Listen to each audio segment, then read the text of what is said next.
Desde el instante en que mi hija comenzó a hablar, me trató como a una competidora sentimental. Cada vez que mi marido y yo procurábamos tener un momento íntimo, ella irrumpía en el cuarto, interponiéndose físicamente entre los dos. Eres una zorra, mamá. Deja de intentar conquistar a mi papá. Una vez durante la cena, mi esposo se acercó para colocar un pedazo de carne en mi plato. Mi hija exclamó, corrió hacia el balcón y se trepó a la baranda de nuestro departamento en el piso 16. A menos que papá se aparte de mamá, me lanzo ahora mismo. Incluso cuando me sentaba frente a mi espejo para aplicarme maquillaje, su voz destilaba un sarcasmo tóxico. Solo eres una vieja. No importa cuánta capa te pongas en esa cara, nunca serás tan hermosa como yo. Más tarde, cuando mi esposo me traicionó, me aterrorizaba que una madrastra la maltratara. Luché con uñas y dientes por su guarda, gastando mis ahorros y mi salud mental. En respuesta, mi hija me miró con un semblante deformado por la locura, y me lanzó una botella de ácido sulfúrico de grado industrial. Nunca me separarás de papá. Él me pertenece a mí y solo a mí. Tal vez el destino se compadeció del puro tormento de mi fallecimiento, porque me otorgó una segunda oportunidad. Me desperté de regreso al comienzo. Esta vez no vacilé. Renuncié a la guarda. De ahora en adelante quiero estar lo más lejos posible de esa criatura. Mi esposo Mateo me observó con auténtica sorpresa. Jimena, ¿de dónde surge esto? ¿Estabas dispuesta a quemar el mundo para llevártela contigo? ¿Por qué el cambio repentino de parecer? Antes de que pudiera contestar, nuestra hija de 10 años, Valeria, irrumpió en la sala principal. No solo caminó, atacó pateando y arañando mis piernas. De todos modos, no voy a ir contigo, chilló. Ambas somos mujeres. Mamá, sé exactamente lo que estás tramando. Solo estás envidiosa porque papá me quiere más. Se lanzó a los brazos de Mateo, aferrándose a su cuello y lanzándome una mirada hostil. Nadie puede separarnos. Voy a ser la niña de papá para siempre. Aunque Valeria me había tratado como a una enemiga desde que era pequeña, seguía siendo mi propia sangre. En mi primera existencia, cuando descubrí que Mateo planeaba volver a casarse de inmediato, luché contra él durante meses. Renuncié a la mitad de mis bienes solo para garantizar su guarda, pensando que la estaba protegiendo. Pero luego recordé la sensación de mi piel derritiéndose, el grito burbujeante y ardiente de mis propios nervios siendo consumidos por el ácido. Recogí los documentos del divorcio y firmé con mi nombre con mano segura. Estoy respetando los deseos de mi hija. Ella se queda contigo. Valeria se quedó inmóvil con los ojos muy abiertos por una confusión pasajera.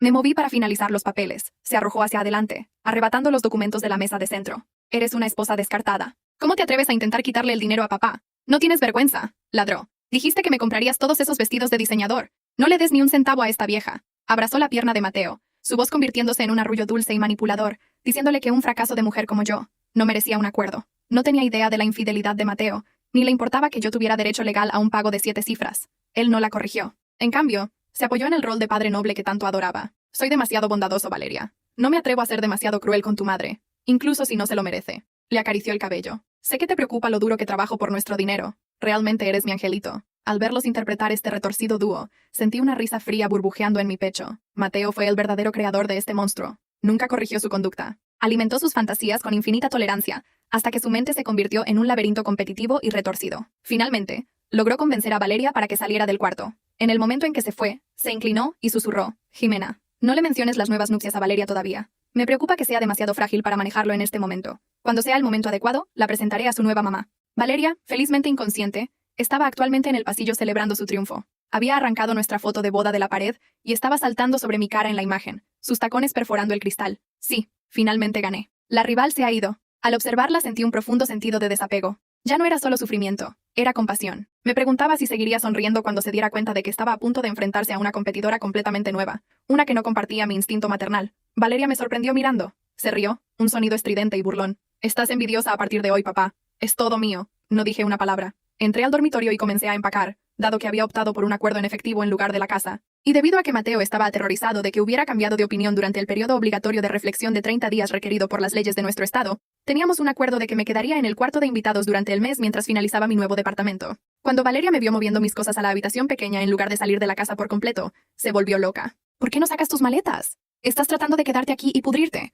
gritó perra desvergonzada. Sabía que no te rendirías tan fácilmente. Comenzó a agarrar mi ropa y tirarla al bote de basura de la cocina. Luego corrió hacia Mateo llorando. Papá, ¿por qué sigue aquí? La odio. Haz que se vaya. Él intentó explicar el periodo de reflexión legal, pero ella no quiso escucharlo. Salió de su estómago, papá. La conozco mejor que nadie, siseó Valeria. Está tratando de quedarse aquí para seducirte. Se hace la difícil para que la aceptes de nuevo. No quiere el divorcio. Solo te está engañando, incluso con el papel firmado. Su hostilidad solo se había intensificado. El momento de tranquilidad que necesitaba para procesar mi dolor fue destrozado por sus chillidos. Había llegado a mi límite. Di un paso adelante y la abofeteé con fuerza. Cállate, dije, mi voz baja y peligrosa. Ya no tienes derecho a llamarme mamá. Y seguro que no tienes derecho a hablarme así. Somos casi extrañas, Valeria. No esperes que tolere tus tonterías ni un segundo más. En mi vida anterior la había adorado incluso cuando estaba en su peor momento. No podía obligarme a ser firme. Valeria nunca había visto esta versión mía. Palideció. Luego estalló en un gemido teatral, enterrando su rostro en el pecho de Mateo. ¿Ves, papá? La máscara finalmente se cayó. Así es como me trata cuando no estás mirando. Siempre ha estado envidiosa de nosotros. Abusa de mí porque no soporta cuánto me amas. Esto no era nuevo. Desde que tenía 4 años había sido una maestra de la campaña de difamación, tejiendo mentiras elaboradas para poner a Mateo en mi contra. En su narrativa, yo era una arpía violenta e inestable. Y Mateo siempre le creyó. Es solo una niña Jimena. ¿Por qué mentiría sobre algo así? En aquel entonces no podía creer que mi propia hija estuviera compitiendo conmigo por el corazón de su padre. Para cuando acepté la verdad, ya era demasiado tarde. Mirándola ahora, solo sonreí. Tienes 10 años, Valeria, y ya eres mejor actriz que cualquiera en Hollywood. Ahorra tu aliento. Pelear conmigo es una pérdida de tiempo. Deberías preocuparte por tu papá. Antes de que pudiera terminar, Mateo me agarró del brazo y me arrastró hacia el pasillo. Jimena, ¿qué estás haciendo? Te dije que mantuvieras las nuevas nupcias en secreto. Si le sueltas eso, ahora tendrá un ataque de nervios. Verlo fingir ser el padre preocupado me dio ganas de vomitar. No me importó su ataque de nervios cuando te estabas tirando a esa chica en nuestra cama. Mateo, no te importa Valeria, solo te importa tu imagen. Pero como sea, ya terminé de ser la villana en tu pequeña telenovela. Valeria descubriría la verdad eventualmente. Decidí que tendría un asiento en primera fila para las consecuencias. Subestimé la dedicación de Valeria para asegurar que no hubiera posibilidad de reconciliación. Pasó los siguientes días yendo de puerta en puerta en nuestra comunidad cerrada. Mi mamá estaba teniendo una aventura. Les dijo a los vecinos con los ojos rebosantes de lágrimas falsas. Mi papá se está divorciando de ella, pero se niega a irse. Está obsesionada con él. Por favor, ¿pueden ayudarnos a sacarla para el fin de semana?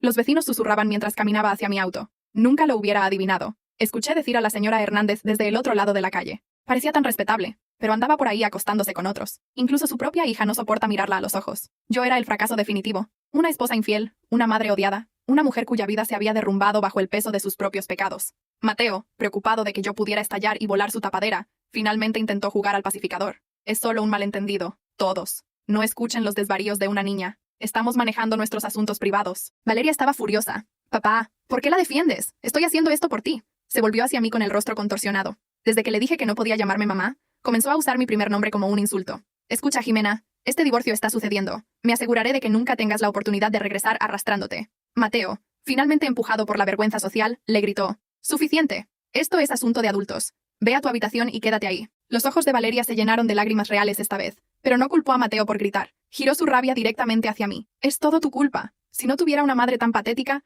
papá nunca estaría tan estresado. Estás intentando interponerte entre nosotros, pero no funcionará. Solo negué con la cabeza. Mateo, este es el monstruo que criaste. Cuando tu pequeña amante se mude, espero que estés listo para la vida que has construido. No le di a Mateo la oportunidad de responder. Saqué mi teléfono y envié un mensaje masivo al grupo de Facebook del vecindario. Lo expuse todo, la infidelidad, las pruebas, el motivo del divorcio. Les dije que cualquiera que difundiera las mentiras de Valeria tendría noticias de mi abogado por difamación. Mateo entró en pánico tratando de agarrar mi teléfono para borrar la publicación, pero yo ya estaba por la puerta. Jimena, espera, no puedes irte. Si desapareces, ¿cómo sé que aparecerás para firmar los papeles finales en 3 semanas? Me lo sacudí con una mirada de puro disgusto. Créeme, Mateo, nadie quiere ese pedazo de papel más que yo. Me registré en un hotel en 1 hora. Apareció un mensaje de texto de Valeria. Ni se te ocurra volver a escondidas para seducirlo. Te estoy vigilando. Lo siguió con un video. Había reunido todas mis fotos de la casa, mis fotos de graduación, mis retratos, y las estaba quemando en un bote de basura de metal, vitoreando mientras mi rostro se convertía en cenizas. No respondí, solo bloqueé su número. En mi vida pasada pasé meses agonizando por el divorcio tratando de ganarme a una hija que me odiaba.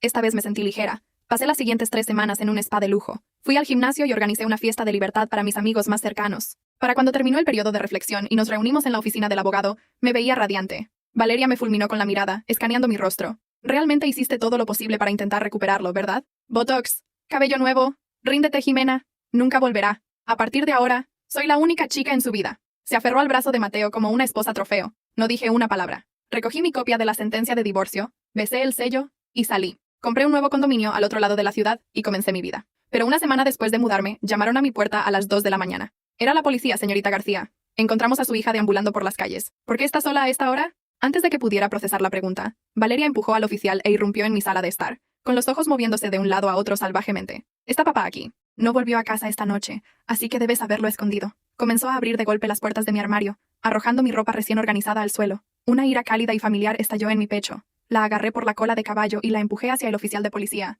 Nadie quiere a su padre, Valeria. Él no está aquí. Sal de mi casa. Valeria se estremeció. Luego inmediatamente dejó escapar un sollozo. Oficial, mire, vea. Así es como siempre me trata. El oficial miró entre mí y la niña de 10 años que lloraba, su mano flotando con incertidumbre cerca de su radio. Era joven, probablemente un novato, y estaba completamente fuera de su elemento. Señora, ella es su hija. Comenzó adoptando ese tono aplacador que la gente usa cuando cree que está apaciguando una disputa doméstica. Dice que su padre está desaparecido y considerando lo tarde que es biológicamente mía sí. Lo interrumpí. Mi voz tan plana e inflexible como una losa de concreto legalmente no es mi problema. Caminé hacia la consola de la entrada, abrí el cajón y saqué una carpeta manila. Había anticipado la incompetencia de Mateo. Aunque no esperaba que se manifestara a las 2 de la mañana, le entregué la gruesa pila de papeles notariados al oficial. Entregué la custodia física y legal completa hace 3 semanas. Tengo 0 derechos de visita por mi propia elección y 0 obligaciones legales con esta niña. No soy un contacto de emergencia. Crucé los brazos apoyándome contra la pared.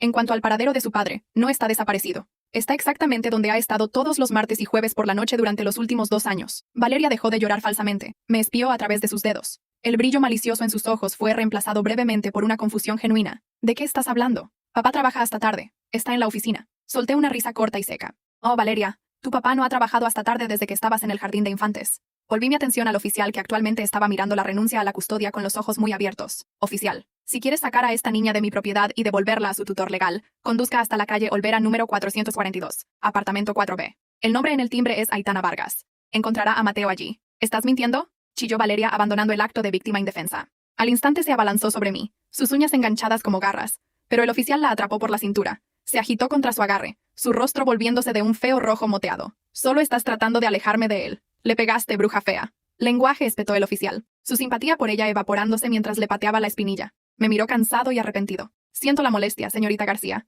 La llevaré a la dirección que proporcionó. Si su padre no está allí, está ahí, dije retrocediendo y comenzando a cerrar la puerta. Oficial, si alguna vez vuelve a aparecer en mi propiedad, presentaré cargos por allanamiento. No esperé a ver la reacción de Valeria. Cerré la pesada puerta de caoba, pasé el cerrojo y regresé a mi dormitorio. Me deslicé bajo mis sábanas de seda, el silencio de mi departamento envolviéndome como un capullo protector. Y por primera vez en 10 años dormí toda la noche. No fue hasta semanas después que escuché a través de los rumores del vecindario exactamente lo que había sucedido esa noche. El oficial, de hecho, había llevado a Valeria a la calle Olvera número 442. Cuando Mateo abrió la puerta a las 3 de la mañana, medio dormido y vistiendo nada más que calzoncillos boxer, se encontró con la vista de 2 oficiales uniformados y su histérica hija. Pero el verdadero golpe devastador para Valeria no fue Mateo. Fue la mujer que se asomó desde el dormitorio detrás de él. Aitana tenía 23 años. Era una ex mesera de club nocturno que Mateo había conocido durante un viaje de negocios en Las Vegas. Tenía el cabello rubio hasta la cintura, una cintura quirúrgicamente perfeccionada, y el tipo de inocencia de ojos de ciervo, que enmascaraba un instinto depredador afilado como una navaja. Según la señora Hernández,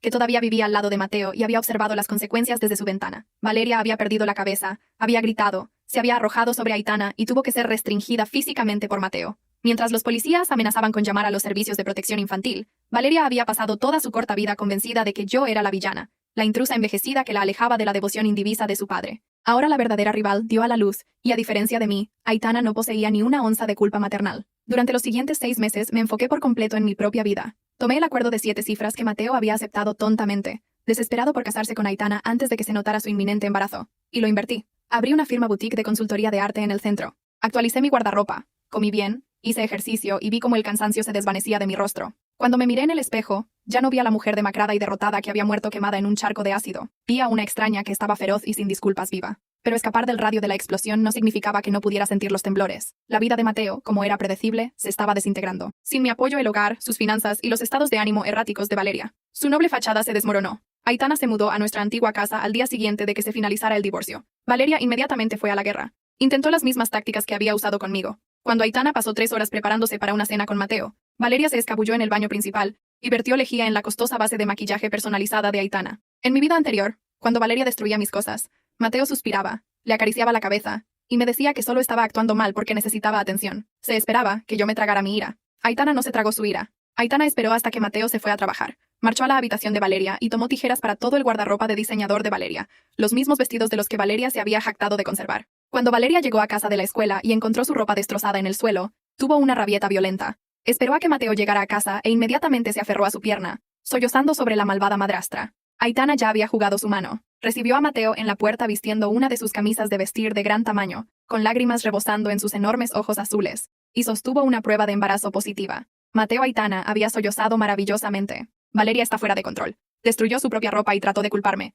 Estoy aterrorizada de lo que pueda hacerle a nuestro bebé. Mateo, enfrentado a una hermosa mujer joven que llevaba a su nuevo heredero, cedió al instante, le gritó a Valeria, la castigó por un mes, y le quitó su tarjeta de crédito para pagar los daños. Valeria estaba experimentando por primera vez lo que se sentía estar en el lado perdedor del suministro narcisista de Mateo. Supe todo esto porque Mateo, en su infinita cobardía, intentó llamarme. Mi teléfono vibró una tarde de martes mientras revisaba un contrato para una exhibición de galería. Vi su nombre en el identificador de llamadas. Dudé. Luego presioné grabar antes de contestar. ¿Jimena? Su voz era frenética, carente de la cadencia suave y condescendiente que solía favorecer. Jimena, por favor, tienes que ayudarme. ¿Quién es? Pregunté suavemente bebiendo mi expreso. No hagas eso. Es Mateo. Se trata de Valeria. Ella está perdiendo la cabeza. Jimena empujó a Aitana por medio tramo de escaleras ayer. Gracias a Dios, Aitana se agarró de la barandilla, pero tiene 4 meses de embarazo. El médico dice que necesita reposo en cama. Aitana amenaza con presentar cargos contra una niña de 10 años. Quiere enviar a Valeria a un internado disciplinario en el norte. Suena como un problema tuyo, Mateo. Es tu hija. Explotó la máscara cayendo. No puedes simplemente abandonarla. Necesita a su madre. Llora por ti. No, no lo hace, respondí, mi tono helado. Está llorando porque perdió su monopolio sobre ti. Tú construiste ese monstruo, Mateo. Consentiste cada mentira que ella alguna vez dijo sobre mí. Dejaste que me escupiera, me degradara, y me tratara como a una sirvienta en mi propia casa, porque alimentaba tu ego tener a 2 mujeres peleando por ti. Bueno, tienes a tus 2 mujeres ahora. Disfruta de la zona de guerra, Jimena. Por favor, si pudieras llevarla por unos meses. Si alguna vez vuelves a contactarme, enviaré esta grabación a mi abogado, y presentaré una orden judicial por acoso. Dije y colgué. Bloqueé el número. No sentí ni una pizca de compasión por él ni por Valeria. Sabía exactamente de lo que era capaz. La quemadura fantasma en mi mejilla, un remanente de una vida que ya no existía, latía como un recordatorio. Para cuando Valeria cumplió 11 años, la situación en la casa se había convertido en una pesadilla viviente. Aitana había dado a luz a un niño sano llamado Hugo. Desde el momento en que llegó ese niño, Valeria se convirtió en un fantasma en su propia casa. Mateo estaba obsesionado con su nuevo hijo. Aitana usó al bebé como el escudo definitivo. Cada vez que Valeria intentaba exigir la atención de Mateo, Aitana afirmaba que el bebé estaba enfermo o necesitaba que lo alimentaran,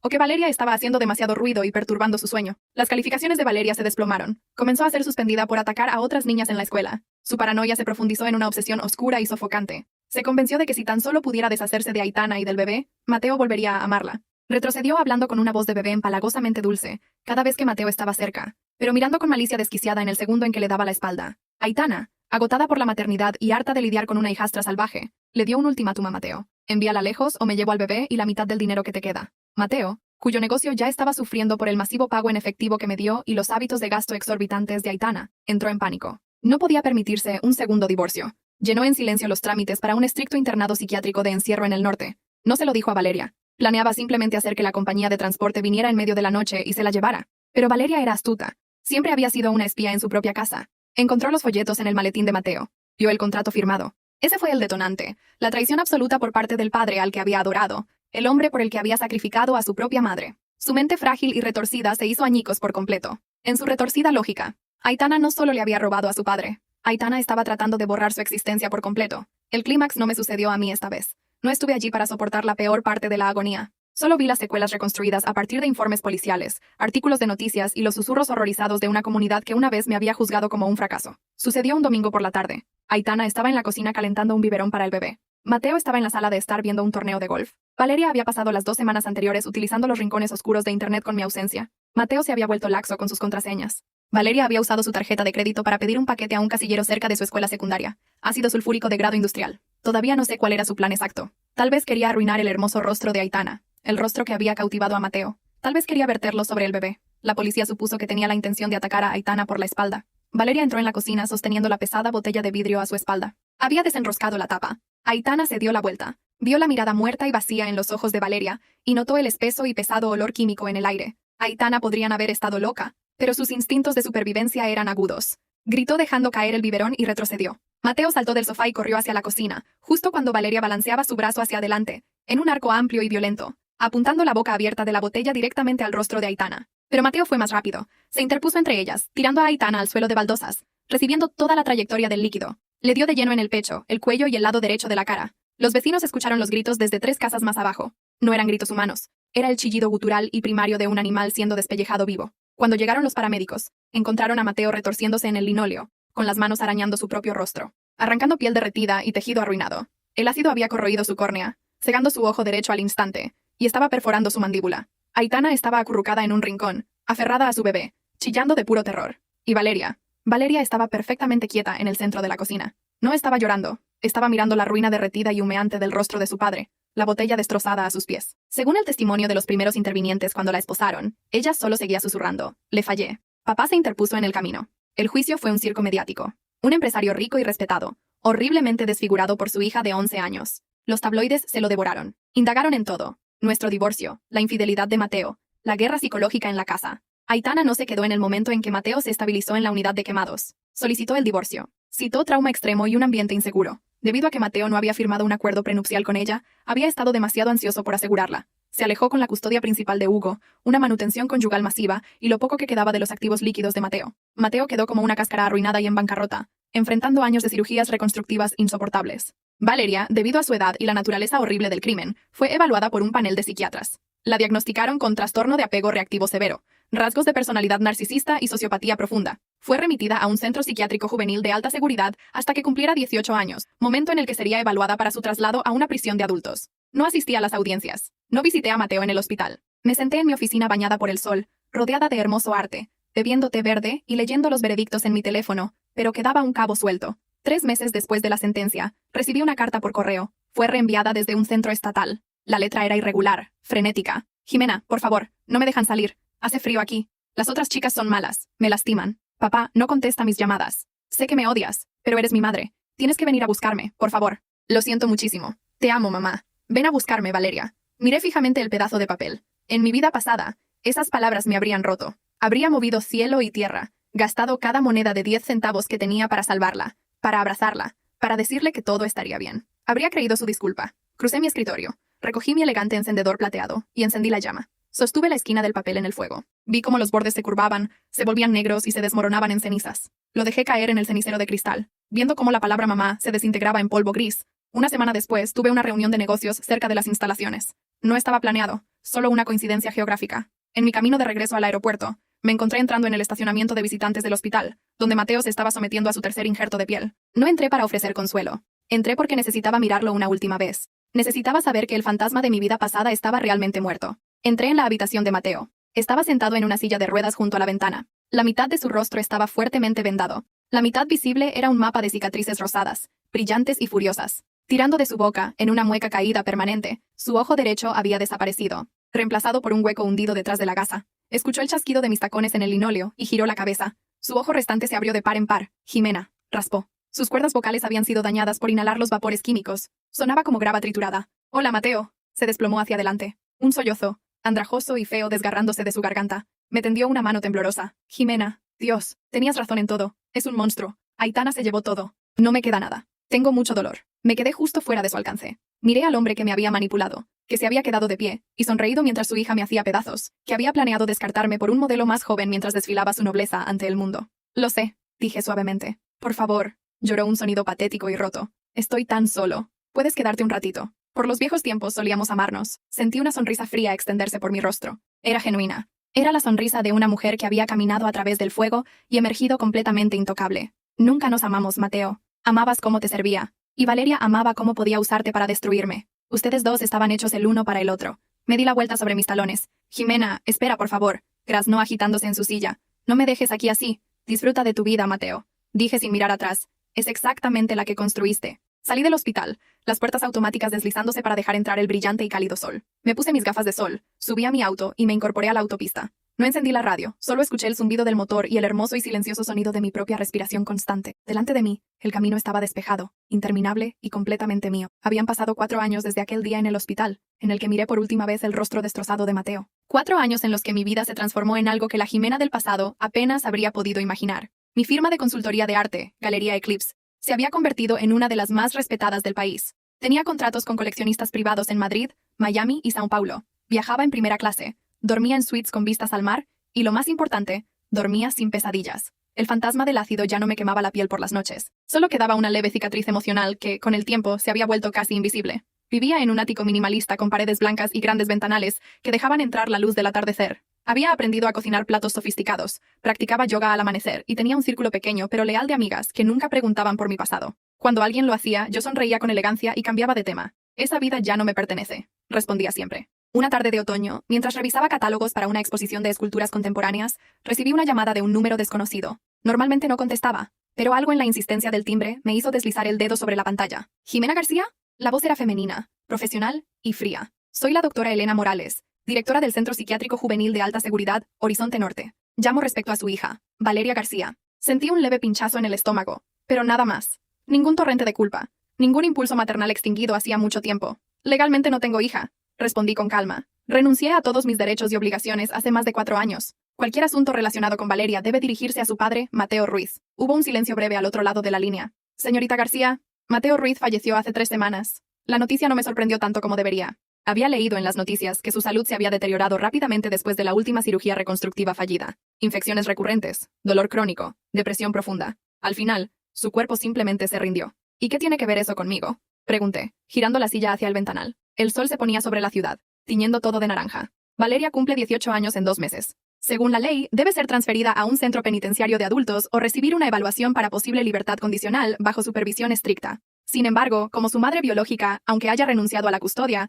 el tribunal quiere saber si usted estaría dispuesta a participar en una audiencia de reinserción familiar. Solté una risa baja, casi inaudible. ¿Reinserción familiar? Doctora, esa niña intentó matarme con ácido sulfúrico cuando tenía 10 años. Luego intentó matar a su madrastra y terminó desfigurando a su propio padre. ¿De verdad cree que quiero reinserción con ella? Entiendo su posición, dijo la doctora con tono neutro. Pero legalmente estamos obligados a ofrecerle la opción. Valeria ha expresado en repetidas ocasiones que desea verla. Ha escrito cartas, ha hecho dibujos. Dice que usted es la única persona que realmente la entendía. Cerré los ojos un segundo. Recordé la carta que había quemado años atrás. Te amo, mamá. Ven a buscarme. Dígale a Valeria que la única cosa que entiendo es que algunas personas no merecen segundas oportunidades, y que yo ya usé la mía en sobrevivir a ella. Colgué sin esperar respuesta. Esa noche, por primera vez en mucho tiempo, soñé con ella. No con la Valeria de 11 años gritando en la cocina, sino con la niña de 4 años que se trepaba a la baranda del balcón, amenazando con saltar si no me apartaba de su papá. Desperté sudando, pero no lloré. Me levanté, preparé un té de manzanilla, y me senté en el balcón hasta que amaneció. El miedo ya no tenía poder sobre mí. 2 meses después,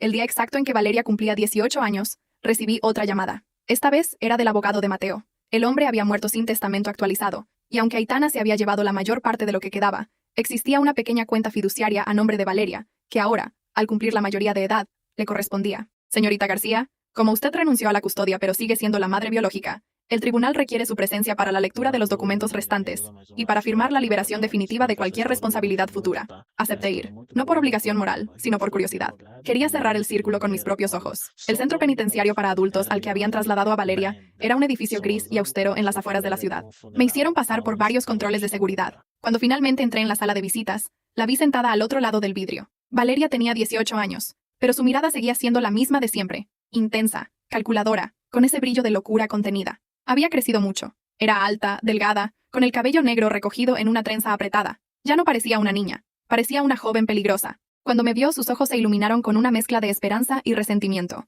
«Mamá», susurró contra el micrófono. «No me llames así», dije con voz firme pero tranquila. «Mi nombre es Jimena». Ella sonrió, una sonrisa torcida, casi idéntica a la que usaba cuando era pequeña y quería manipular a Mateo. «Jimena, entonces. Veo que te ha ido bien. Bonito abrigo. ¿Es de diseñador? Papá siempre decía que eras vanidosa». No vine a hablar de ropa, Valeria. Vine porque el tribunal me lo exigió. ¿Qué quieres? Se inclinó hacia adelante, pegando casi la frente al vidrio. Quiero que me saques de aquí, solo por un tiempo. Puedo vivir contigo. Seré buena, lo prometo. He cambiado. La terapia me ayudó. Sé que hice cosas horribles, pero era una niña. Tú eres mi madre. La sangre llama. La observé en silencio durante varios segundos. Luego solté una risa suave, genuina. ¿Sabes cuál es la diferencia entre tú y yo, Valeria? Que yo sí aprendí de mis errores. Tú solo aprendiste a ser más cuidadosa con tus víctimas. Su expresión cambió. La máscara dulce se resquebrajó y apareció la verdadera Valeria, la que me había llamado zorra, la que había vertido ácido, la que había quemado mis fotos mientras reía. Siempre me odiaste, siseó. Estaba celosa porque papá me quería más. Incluso ahora, con tu vida perfecta y tu galería de mierda,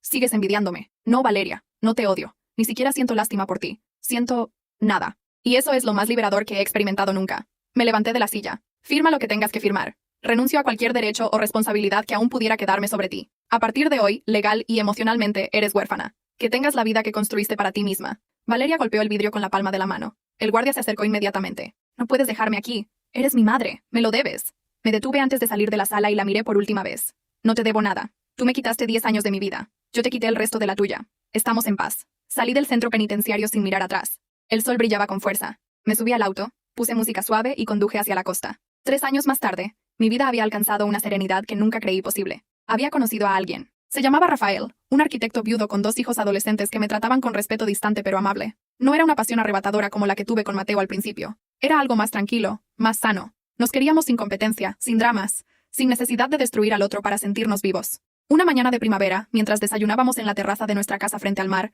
recibí un mensaje de un número desconocido. Era una foto. En ella se veía a Valeria, ahora de 21 años, parada frente a un supermercado. Estaba más delgada, con ojeras profundas y la mirada perdida. Detrás de ella, se alcanzaba a ver a una mujer mayor que parecía ser su tutora o cuidadora. El mensaje decía: ella salió hace 6 meses bajo libertad condicional estricta. No ha logrado adaptarse. Trabaja limpiando pisos. Pregunta por ti a veces. Pensé que debías saberlo. Miré la foto durante un largo rato. Rafael notó mi expresión y puso su mano sobre la mía. ¿Todo bien? Sonreí y borré el mensaje. Todo perfecto. Esa noche, mientras Rafael dormía, salí al balcón con una copa de vino. El mar estaba en calma. Pensé en la niña que una vez amenazó con saltar del piso 16, en la adolescente que quemó mis fotos, en la joven que intentó matar a su madrastra y terminó desfigurando a su padre. Pensé en mí, en la mujer que había muerto quemada en una vida anterior y que había renacido más fuerte, más libre, más viva. Levanté la copa hacia el horizonte oscuro. Por las segundas oportunidades, susurré, y por saber cuándo no darlas. Bebí el último sorbo. Entré a la casa y me acosté junto al hombre que nunca me había pedido que compitiera por su amor. Por primera vez en más de 15 años, no soñé con ácido, ni con gritos, ni con traiciones. Soñé con el mar, y desperté sonriendo.